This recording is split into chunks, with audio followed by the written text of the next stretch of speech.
Welcome to the Honest Mamas podcast, where we talk about the emotional and spiritual aspects of the motherhood journey.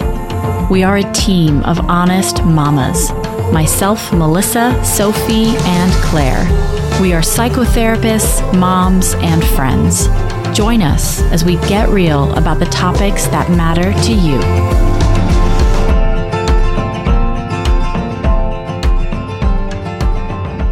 Hello, everyone, and welcome to episode 14 of the Honest Mamas podcast. This is Claire.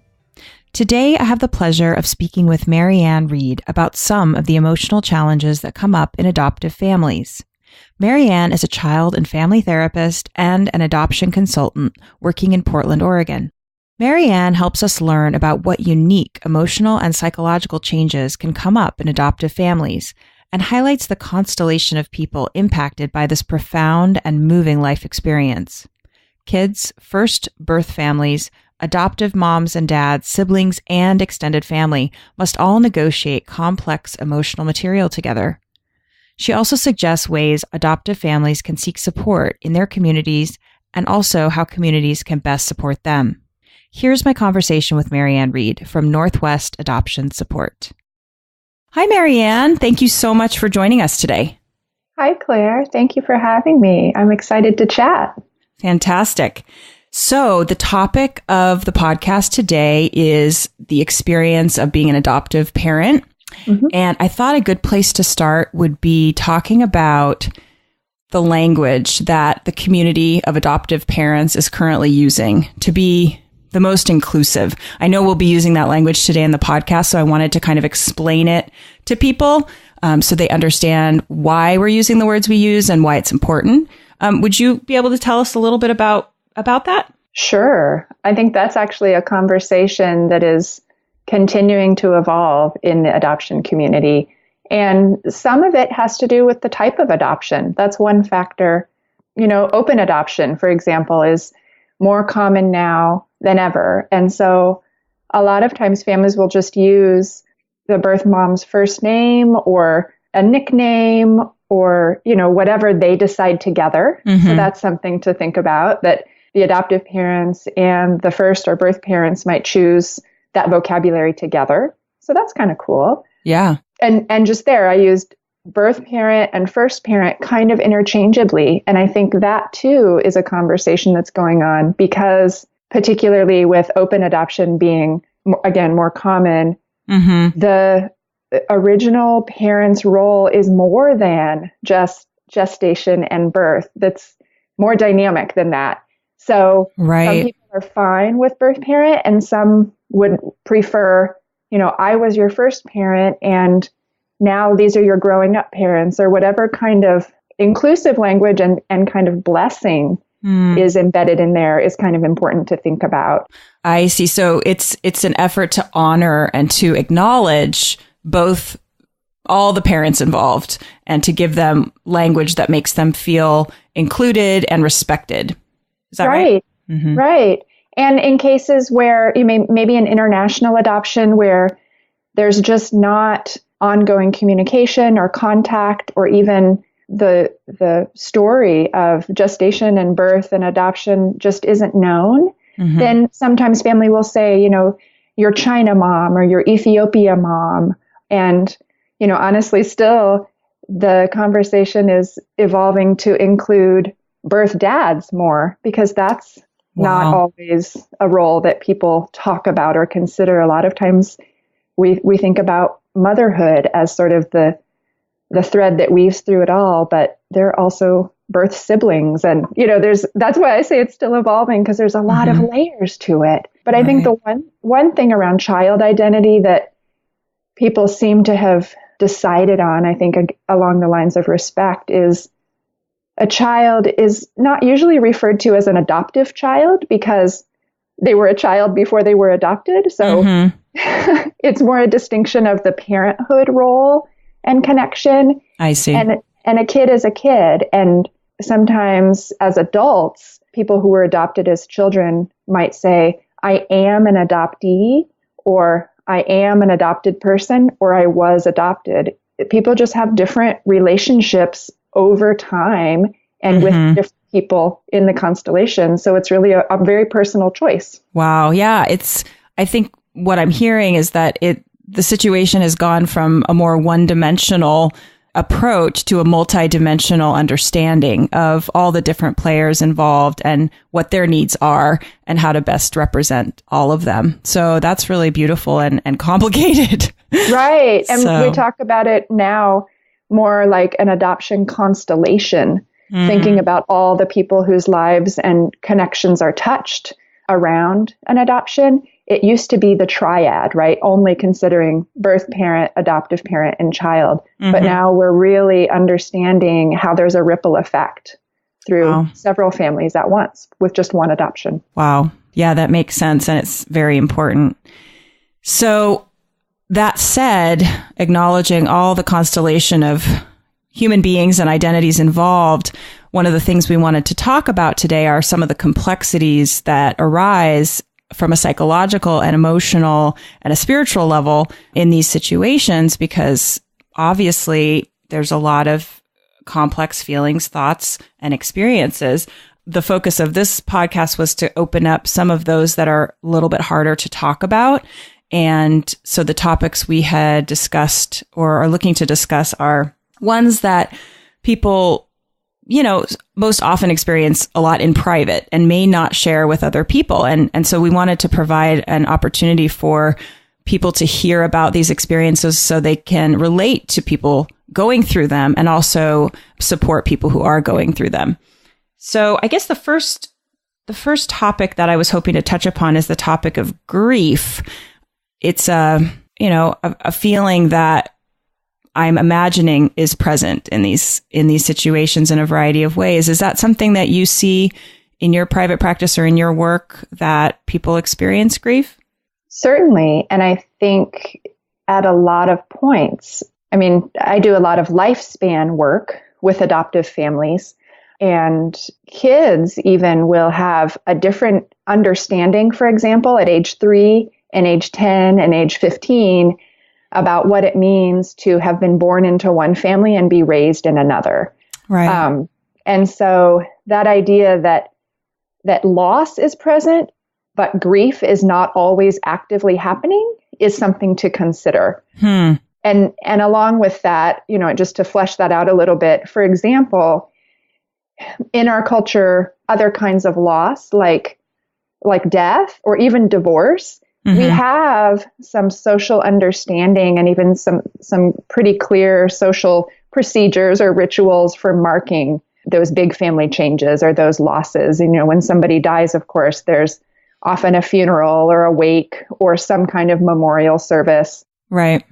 But in a case, for example, when we lose somebody, even if somebody dies and we don't have a body to bury or we don't know the whole story of what happened, that's an example of when things start to get a little bit ambiguous and we're not totally sure what all the pieces of the story are to be able to put to rest that relationship and start to evolve our connection to that person. I think with adoption, it works similarly. With international adoption, there is an idea that there's somebody, on the other side of the globe who is important but not reachable. And right. They might be deceased. That might very well and is often a reason that adoption is necessary, because parents die and a child is an orphan, truly. But that's not always the case. And so for a child to lose access to someone, essential, like a parent, like a biological relative, and not know what happened to them or understand why they're not accessible or understand even that they are alive, but they're not available to fulfill that role, that starts to get really complicated and confusing, not just for kids, but for adoptive parents to know how to honor the presence of that important person and not have kind of a guide to do that, to not know what does a ceremony to honor a loss for a person still living look like. Yeah. So, yeah, there's a lot in there around the theme of kind of ambiguous loss that is an area of research that people have used to understand when someone is psychologically present, but physically absent. Right. Yeah. Well, and just thinking about children and all their developmental stages, and as you spoke to earlier, how that changes over time, and that, it's a challenge for adoptive parents to follow those changes, or to notice those changes, or to know how to support the child emotionally and appropriately at those different stages. So it's very moving, and it's very powerful information. So thank you. And the other piece that's coming up is some grief too that may happen for the adoptive parents on various topics. I imagine that adoptive parents have their own journey to becoming adoptive parents. And so wondering about the different stages of that journey, and maybe some of their own personal losses that happened before the adoptive child, or the child came on the scene, whether it's through miscarriage or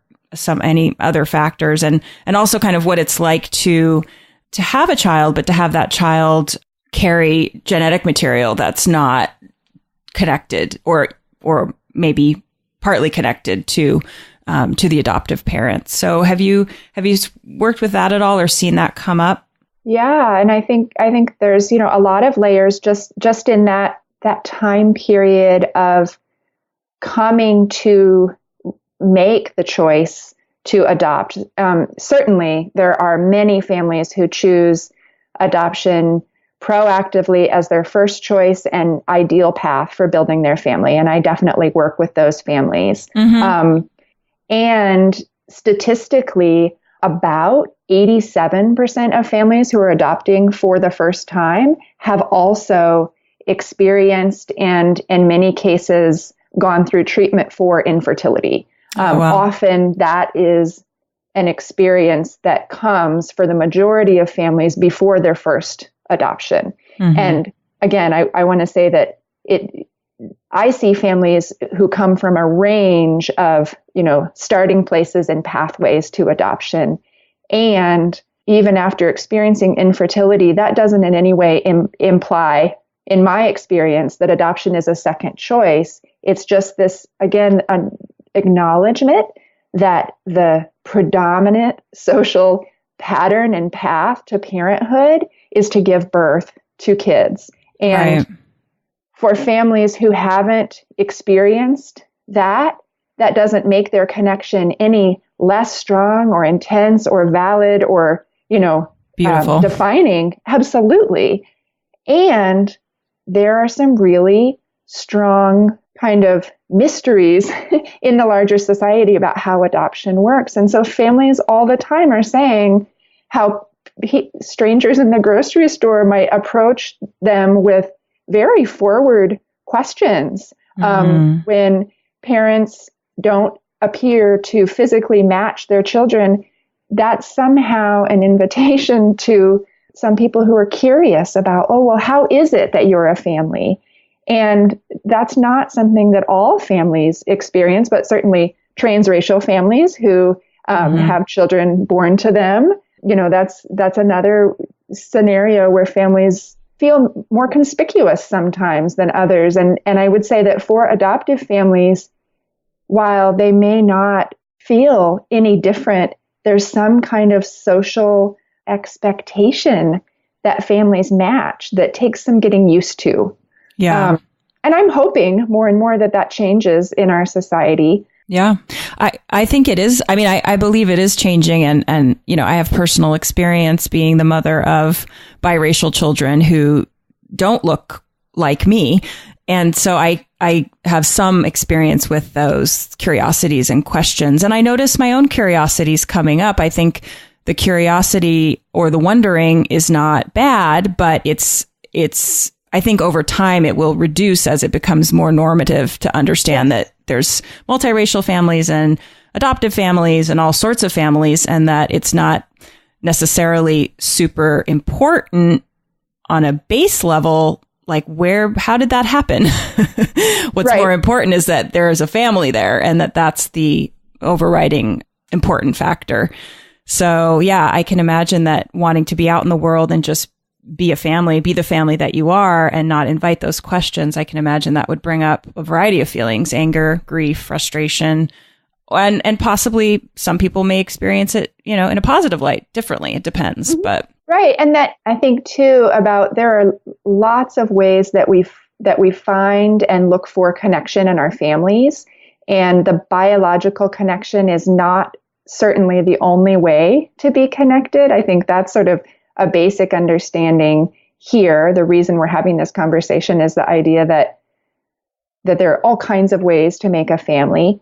And again, for couples and single folks who expected maybe growing up or even into adulthood that they would birth a child or children and then find themselves in a situation where that is not a possibility, or that poses health challenges, or whatever kinds of, turns on the path mean that having a biological child is not part of their experience. I think that takes some getting used to. That's very reasonable, that we have life goals and curiosities and things we want to experience. And that can be kind of an existential crossroads to get as far as you can on a path to parenthood, and then realize that you're going to need to shift gears, but that parenthood is still where you want to end up. Then that cracks open the opportunities for considering adoption or surrogacy or foster parenting. I mean, there's all kinds of options from there, but it does take some integration to realize, like, oh, okay, the path is changing. Wasn't expecting that. Here we go. Right. I think that's an incredibly important point. And I think the place I'm wanting to land too is that the grief that can be present because of the reasons you just mentioned, or other reasons like, the experience of being an adoptive parent, the expectation versus reality, for example, working so hard. I'm sure there's many steps to becoming an adoptive parent, getting there and finding it's different or more challenging or challenging in unexpected ways. I think what I really want to focus on or emphasize is that the grief or the feelings that arise are okay. And they're also living alongside the love. If you're having grief or you're having frustration or you're having anger or you're having any negative feelings about the experience of, adoptive parenting, it's okay because the love is separate. I mean, that's my own personal belief. And I don't know if maybe you've seen something else, but I guess my hope is that people feel space to have the rainbow of feelings, a variety of feelings, with the acknowledgement that it doesn't mean you don't love your child. It doesn't mean you're a bad adoptive parent. It doesn't mean there's anything wrong with you. So that's something that I feel strongly about. And I'm curious about on your thoughts on that, or what you've seen in people in your work. Absolutely. I think that's very well said, that it's important to acknowledge too that parents and kids are very likely having different emotional experiences, even when we're talking about, a shared emotion of grief, that parents may very well have empathy and understanding for a child's grief around having a missing birth parent or having some gap in biological connection, but that's not the same as the parent's grief. They're not missing the same things, or they're not linked in the same way. And that, again, doesn't make either person's experience greater or less. It's just an idea that coming from a different perspective, the view looks different, the experience is different. And I think that's why it can be helpful to have support from other moms who are also navigating maybe a different adoption scenario, because you're able to have an arm's length view in a trusting relationship with somebody else who gets it, who you can jump in midstream with and not have to explain all the background about how adoption works and the mechanics and maybe the infertility story and all of that. It really helps to have a community of other families who are familiar with that kind of tangle of sweet and sour and missing and gaining, and to have those conversations and not try to kind of muddle through it solo. I think that would feel harder. Oh, yeah. Gosh. I can imagine just the isolation that must come, if those connections aren't present, and just how, this idea that an adoptive parent would have to seek support, would have to explain, the different, the specific complexities of their own experience to somebody who doesn't have, any way to relate to it. So what are the main ways that adoptive parents can find those connections or make those connections? So I think there's a lot of ways for people to find threads of connection with other adoptive families. And I know that in a number of cities and towns across the U.S., there are, for example, adoption agencies that host picnics or social events for families. We have an organization here in Portland called Northwest Adoptive Families Association, which exists for the sole purpose of offering social events for adoptive families and their kids. Everything from jumping on the trampolines at the indoor, bounce place, yeah, to a pool party, to campouts at the beach. And I've heard from families all across the country that either they found one of those or they've started one of those. And it can really, I feel like it really can be that small. It's not simple, but it can be small to have, 3 or 4 families that you might connect with through your adoption agency, or even going back to that idea of families feeling conspicuous sometimes when they don't physically match. That's also a way to sometimes identify other families who might be having a similar experience, right? Like if your kids are taking swim lessons at the local community center and you see another family that maybe doesn't match racially, you might be able to have some common ground just there and say, hi, we're an adoptive family. I'm wondering if you guys are also an adoptive family. Rather than singling out the kids, just identifying, we're having an experience. We're wondering if you're part of our community or if you might be having a similar experience. We'd love to connect. I think those are options. Yeah, those are great options. And I guess, the vulnerability it takes, and I think it's a risk to do that. I mean, it's a wonderful thing, and some people may not experience it that way, but it sounds like it's good for us to encourage people to take those risks and to be vulnerable so that they can make those connections that they may really, really benefit from. Right. And placement workers too at agencies are often a good source for making those connections. They're certainly not at liberty to give out other families' contact information in general, but to be able to say, hey, we would really love to, is there a group that the agency could host? Or do you know of somebody in the community who's hosting a parent group that would work for us? And ask your social worker or your placement worker or your child and family therapist to do some of that outreach on your behalf. I know that I'm more than happy to do that for the families in my practice. Great. Yeah. How would a family know if they were in a position to do family therapy with you or with someone else who works in this area? How would they know?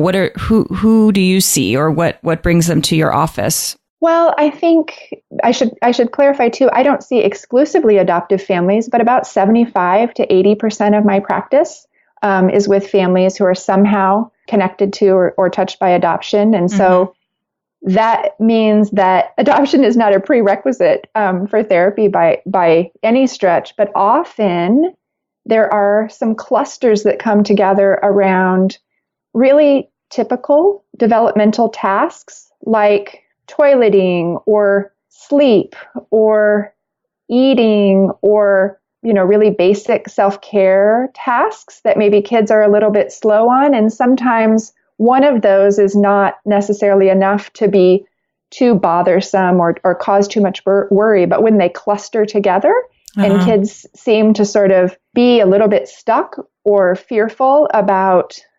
separation at bedtime or at preschool, on top of toileting issues or on top of feeding issues, a lot of times those developmental tasks, when they cluster together and get kind of tangled, can be one sign I see. That kids are needing some help moving through that. And the way that relates to adoption is the themes that come along at those developmental stages. So something like identity development can be more complicated for a child who maybe has brown skin living with two parents with peachy skin, and maybe they're not around other people of color. And so maybe that's a little bit confusing once they realize that their skin is a different color.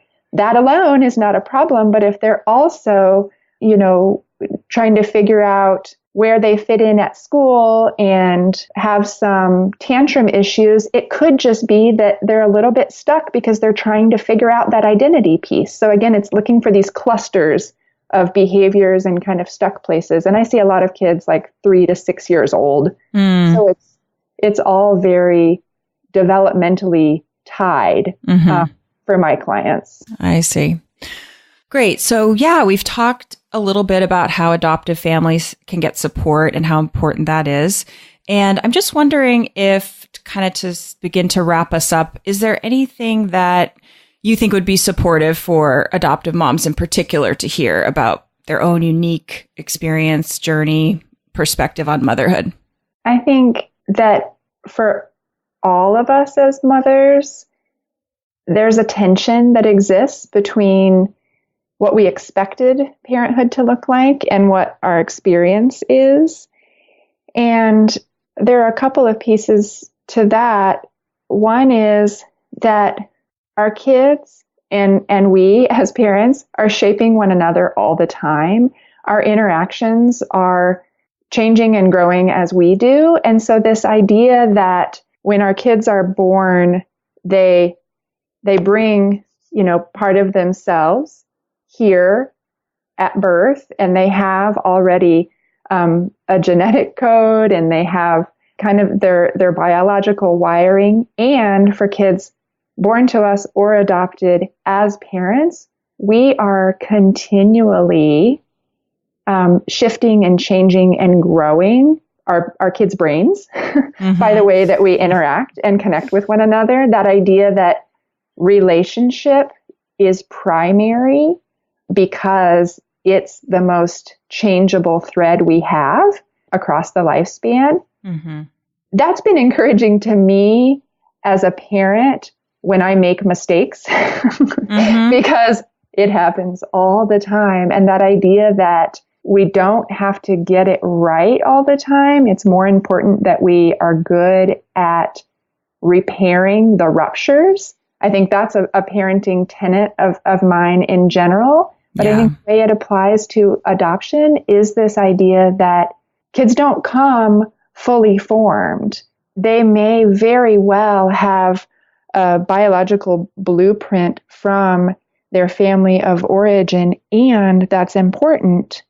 And we will continue as communities to shape one another as we grow. And so that idea of grief that we touched on, that idea of identity that we touched on, that idea of biological connection, I think all comes together if we also realize that that neurobiology is a really important part of growth and connection and relationship and claiming one another. And that matters. Yeah, absolutely. It really does. That's a beautiful idea and thought. And also, just the acknowledgement and the space that adoptive moms in particular can have around their experience to make lots of space that there'll be highs, there will be lows, there will be complex feelings internally, and that all of that is welcome. All of that is okay. And all of it is normal. And if you do need extra support, you deserve it. And, we encourage you to seek that out and to talk to trusted friends and other adoptive parents. Absolutely. Yeah. Well, MereAnn, thank you so much for spending the time with us today. I really, really appreciate it. Thank you so much for having me.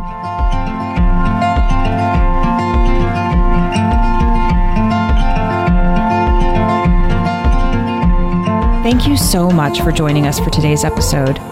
Adoption, whatever type, presents wonderful opportunities and unique challenges. Our hope in sharing this podcast with our listeners is to foster greater understanding and to let adoptive families know there is tons of space for a wide variety of feelings and experiences they're having.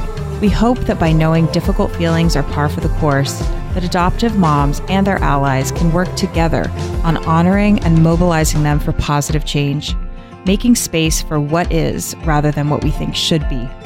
If you'd like to contact MereAnn Reid, please visit her website at www.northwestadoptionsupport.com.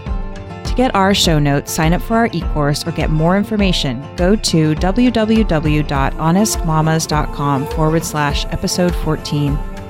Also, join our community on Facebook by going to www.facebook.com/honestmamascommunity, where these conversations will continue.